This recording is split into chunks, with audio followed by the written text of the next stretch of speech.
Hello guys. जैसा कि हमने लास्ट एपिसोड में देखा था कि एलेक्स लिनर से मिलने के लिए चला गया था। बट अनफॉर्चुनेटली जब बेल बजती है तो फिर एलेक्स को पता चल जाता है कि अब तो उसे लिनर से दूर होना ही होगा, जिसकी वजह से एलेक्स लिनर को बाय बोल के वहाँ से निकल जाता है। फिलहाल इस एपिसोड की स्टार्ट होती है एंड हम देखते हैं कि एलेक्स अब लिनर को छोड़ के निकल चुका था एंड उसके साथ में गोल्ड स्टोन्स भी होता है जो कि उसे किसी दूसरी ही जगह पे लेकर जा रहा था। तो एलेक्स कहता है कि आखिर तुम मुझे यहाँ क्यों लेकर जा रहे हो। तभी गोल्ड स्टोन उसे कहता है कि क्या तुम्हें किदावली ने नहीं बताया कि अगर तुम्हें उस कंपटीशन के अंदर एंटर करना है तो फिर तुम्हें एक सेक्ट टोकन की जरूरत होगी। तभी एलेक्स उससे पूछने लग जाता है कि सेक्ट टोकन, आखिर तुम किस टोकन के बारे में बात कर रहे हो। जिसके बाद वो मास्टर की दावलिन की बातों को याद करने लग गया था जो कि उसे कह रहे थे कि तुम्हें कंपटीशन के अंदर अगर जाना है तो फिर तुम्हें इन छोटी मोटी बातों के बारे में वरी बिल्कुल भी नहीं करना चाहिए, बल्कि ये छोटे मोटे मैटर्स तो मैं ऐसे ही सोल्व कर देता हूँ। मुझे लगता है कि तुम बहुत आराम से उस कंपटीशन के अंदर एंटर कर जाओगे।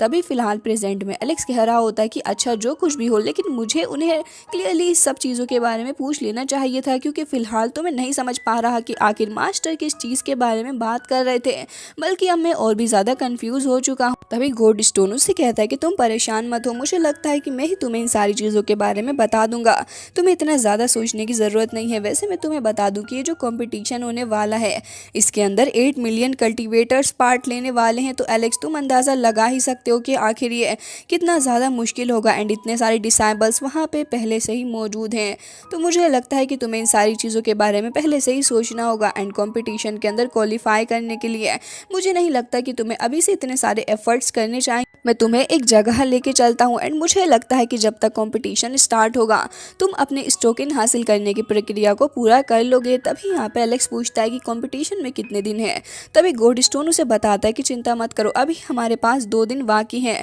जिसके बाद हम देखते हैं कि एलेक्स एंड गोल्ड स्टोन कुछ अजीब सी ही जगह पे आ चुके थे, जहाँ पे आने के बाद एलेक्स उस बंजर सी जगह पे खड़ा हो जाता है और फिर कहता है कि आखिर तुम मुझे किस जगह पे लेकर आए हो। जिसके बाद यहाँ पे गोल्ड स्टोन उसे बताने लग गया था कि तुम्हें यहाँ पे ये सब कुछ जानने की ज़रूरत नहीं है। फिलहाल तो मुझे लगता है कि जब वो ओल्ड मैन तुमसे मिलेगा तो वो तुमसे ज़रूर ही मना करेगा। इसके मुंह पे कुछ ट्रीजर एंड बाकी कुछ सामान फेंक के मार दो, मुझे लगता है कि बहुत आसानी से मान जाएगा, क्योंकि अभी से कल्टीवेट करने का कोई मन है नहीं आगे। जिसके बाद यहाँ पे उस ओल्ड मैन को गुस्सा आ जाता है और वो तुरंत ही कहता है कि सोचना भी मत इस बारे में, मैं तो कभी भी सेल नहीं करने वाला हूँ उस टोकन को। लेकिन यहाँ पे गोल्ड स्टोन उसे कहता है कि अच्छा तो फिर तुम यहाँ पे उसका यूज़ करोगे कैसे, क्योंकि तुम तो मुझे एकदम ही बेकार लगते हो। तभी यहाँ पे एलेक्स उसे इंटरप्ट करते हुए कहता है कि माफ़ करना एल्डर, लेकिन मैं यहाँ पे आपसे वो टोकन हासिल करने के लिए आया था। तभी एल्डर उसे कहते हैं कि अच्छा तुम्हें लगता है कि मैं तुम्हें वो टोकन ऐसे ही आसानी से दे दूंगा। क्या तुम्हें अंदाज़ा भी है कि वो टोकन कितना ज़्यादा प्रीशियस है मेरे लिए।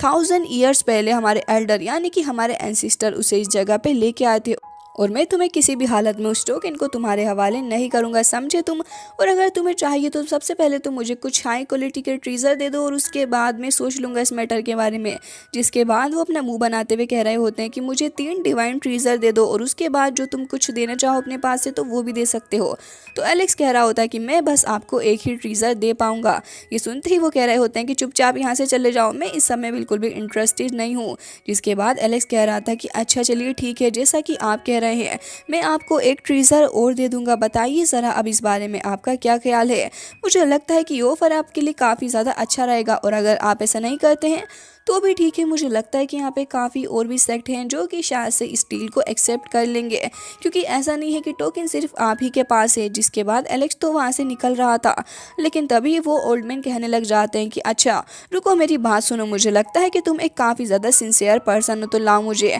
मैजिकल वेपन दे दो एंड मुझे एक ट्रीजर बुक भी चाहिए, और साथ साथ जो मेडिसिन वगैरह तुम मुझे दे रहे थे वो भी दे दो। जिसके बाद हम देखते हैं कि एलेक्स तो मेडिसिन के लिए मना कर देता है एंड यहाँ पे ओल्ड मैन कह रहे होते हैं कि अच्छा ठीक है, मैं तुमसे ज़्यादा नहीं मांग रहा हूँ, लाओ वो सारा सामान दे दो मुझे। तो एलेक्स यहाँ पे तुरंत ही कह देता है कि ठीक है, और उसके बाद हम देखते हैं कि ओल्ड मैन भी काफ़ी ज़्यादा खुश हो गया था। वो तुरंत ही उस टोकन को समन कर लेता है और उसके बाद वो तुरंत ही थ्रो कर देता है एलेक्स की तरफ को। जिसके बाद हम देखते हैं एलेक्स को, जो कि फिलहाल तुरंत ही अपने पास से रखा हुआ ट्रीजर एंड वो टुकड़ा तुरंत ही फेंक देता है ओल्ड मैन की तरफ एंड दोनों ही चीज़ों को आपस में एक्सचेंज कर लेते हैं। जिसके बाद एलेक्स के हाथ में वो टोकन आ गया था एंड ओल्ड मैन के हाथों में वो वेपन। तो वो कह रहे होते हैं कि ठीक है, अब ये मत सोचना कि ये वेपन एंड ये ट्रीजर मैं तुम्हें वापस करूंगा, टोकन तुमने हासिल कर लिया है तो अब तुम यहाँ से जा सकते हो। जिसके बाद हम देखते हैं कि वो वहाँ पे उसी पेपर को देखने लग गए थे जिसके अंदर कूफेंग टेक्निक के बारे में भी लिखा हुआ था, जिसे देख के उन्हें विश्वास नहीं हो रहा होता कि एलेक्स ने उन्हें इतनी प्रीशियस टेक्निक दे दी है,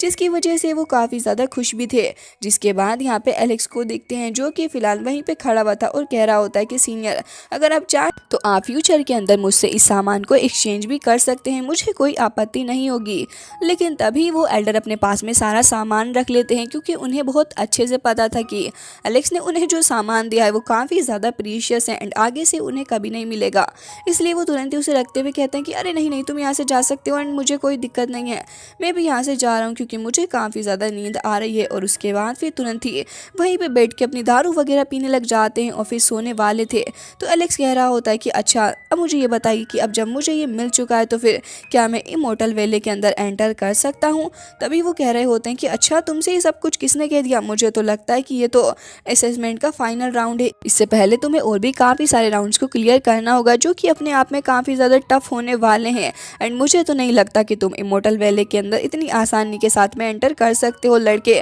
भले ही तुम्हारे अंदर कितना दम क्यों ना हो, चलो अब तुम यहाँ से जा सकते हो। जिसके बाद एलेक्स कह रहा होता है कि अच्छा, तो क्या सच में ऐसी बात है। तभी ओल्ड मैन कह रहे होते हैं कि देखो, पिछले काफ़ी सारे सालों में हज़ारों लोग उस जगह पे गए हैं, लेकिन मुझे नहीं लगता कि वो जो असेसमेंट होने वाला है वो आसान होगा एंड मुझे नहीं लगता कि तुम उसे पूरा कर भी पाओगे। तभी एलेक्स वहाँ पे थोड़ा एरोगेंटली कहता है कि आखिर आपसे ये सब कुछ किसने कह दिया है कि मैं ऐसा नहीं कर पाऊंगा। तभी ओल्ड मैन कहते हैं कि तुम्हें पता भी है कि अपर रियम से कितने सारे लोग आ रहे हैं, 3000 स्टेट्स उसके अंदर पार्टिसिपेट करने वाले हैं एंड 8 मिलियन कल्टिवेटर्स। क्या तुम्हें लगता है कि जर्नी तुम्हारे लिए आसान होने वाली है, और ऊपर से तुम मुझे कह रहे हो कि तुम आसानी से उसके अंदर एंटर कर जाओगे। खैर जो भी हो, अगर तुम्हें लगता है तो फिर तुम जा सकते हो, मेरा तुमसे क्या ही लेना देना है। जिसके बाद एलेक्स थोड़ा शौक होता है तो वो कह रहे होते हैं तुम जैसे लोगों को यही लगता है कि शायद से मैं ऐसे ही मजाक कर रहा हूँ, लेकिन यंग होने के नाते तुम्हें समझना चाहिए कि सब कुछ इतना भी आसान नहीं है। जिस नज़रिए से तुम चीज़ों को देख रहे हो, भले ही कितना ही ज़्यादा शाइन क्यों ना कर रहा हो,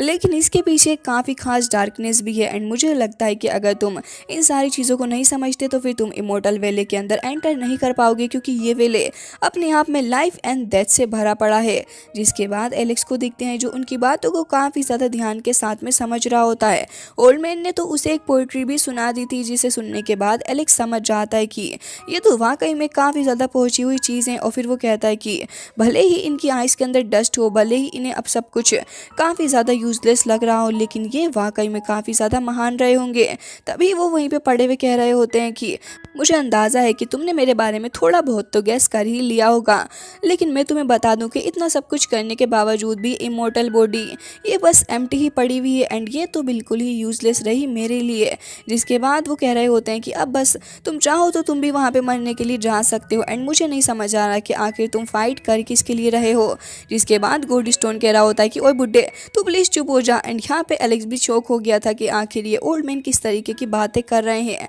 जिसके बाद वो तुरंत ही आ जाता है ओल्ड मैन के पास में एंड फिर ओल्ड मैन की शक्ल को देखने लग जाता है, जो कि देखने में काफ़ी ब्यूटीफुल सी लग रही थी। जिसके बाद एलेक्स कह रहा होता है कि आपका बहुत बहुत शुक्रिया, और उसके बाद फिर वो तुरंत ही निकल जाता है वहाँ से। जिसके बाद ये सीन कट हो जाता है और उसके बाद हम एलेक्स को देखते हैं जो कि फ़िलहाल अब उसी जगह पे आ चुका था जहाँ पे कंटेस्टेंट्स का एग्ज़ाम होने वाला था। फिलहाल तो हम देखते हैं कि इस जगह पे काफ़ी सारे कल्टीवेटर्स बैठे हुए थे एंड इन्हीं सारे कल्टीवेटर्स के अंदर अपना एलेक्स भैया भी शामिल होता है, जो कि फ़िलहाल बैठा हुआ था एंड सोच रहा होता है कि आखिर अब आगे क्या होगा। जिसके बाद हम होस्ट को देखते हैं जो कि बता रहा होता है कि आप सारे 8 मिलियन कल्टीवेटर्स के अंदर से सिर्फ 10,000 ही इमोर्टल वैली के अंदर एंटर कर सकते हैं, जिसकी वजह से आपको एक और टेस्ट देना होगा। जिसके बाद हम देखते हैं कि ज़मीन वहाँ पे टूटने लग जाती है और उसके अंदर से काफ़ी बड़ा सा स्पिरिचुअल गेट निकलता है, जिसके थ्रू ये लोग वहाँ से निकल के जा सकते थे। फिलहाल तो इस गेट का नाम जू लिंग जियान होता है एंड हम देखते हैं कि इस गेट को देखते हुए ही सारे कल्टीवेटर्स की नज़र इस गेट के ऊपर थी, लेकिन हम देखते हैं कि उन कल्टीवेटर्स को उस गेट के अंदर जाने के लिए वहाँ से उठने की ज़रूरत नहीं थी, बल्कि उनकी सोल ही वहाँ से निकल के जा रही होती है। जिसके बाद हम देखते हैं कि एलेक्स की सोल भी उसकी बॉडी से निकल के वहाँ से चली जाती है एंड हम देखते हैं कि फाइनली जाके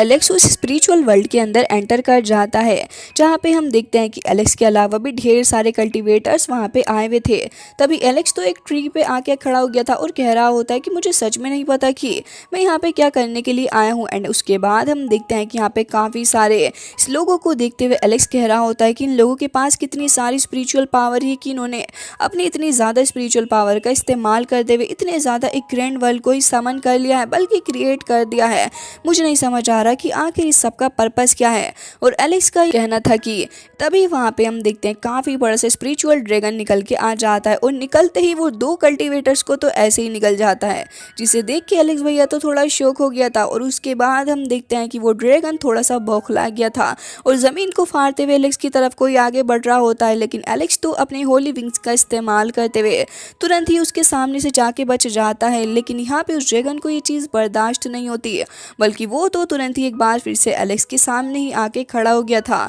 उसके ऊपर अटैक करने के लिए और काफ़ी ज़्यादा स्पीड के साथ में आगे बढ़ता है। एंड हम देखते हैं कि अपने हाथ के थ्रू ही एलेक्स को पकड़ने की कोशिश कर रहा था, लेकिन तभी एलेक्स तुरंत ही उसके चुंगल से निकल के वहाँ से हट जाता है एंड अपने विंग्स का इस्तेमाल करते हुए वो वापस से आके दूसरी जगह पे खड़ा हो गया था। लेकिन तभी हम देखते हैं कि ड्रैगन इतना ज़्यादा बौखला जाता है कि अपनी स्पिरिचुअल पावर का इस्तेमाल करते हुए वो अपने माउथ के थ्रू काफ़ी सारी स्पिरिचुअल बीम से अटैक करता है एलेक्स के ऊपर, जिसकी वजह से एलेक्स उससे बचने की कोशिश तो कर रहा होता है, लेकिन ऐसा लग नहीं रहा था कि एलेक्स इससे बच पाएगा क्योंकि काफ़ी ज़्यादा खतरनाक था वो ड्रैगन। जिसके बाद एलेक्स एक पॉइंट पे रुकता है और फिर उसके बाद तुरंत ढेर सारी स्पिरिचुअल पावर का इस्तेमाल करते हुए उस ड्रैगन को हिट करता है एंड हम देखते हैं कि वो ड्रैगन मारा जाता है। बट ये खुशी सिर्फ थोड़ी देर की थी, क्योंकि उसके बाद वो ड्रैगन एक बार फिर से हीलिंग पावर का इस्तेमाल करते हुए खुद को रिबोर्न कर लेता है, जिसकी वजह से एलेक्स थोड़ा शौक में था एंड कह रहा था कि मुझे लग रहा है कि मुझे इस बारे में सोचना होगा कि आखिर यहाँ पे क्या चल रहा है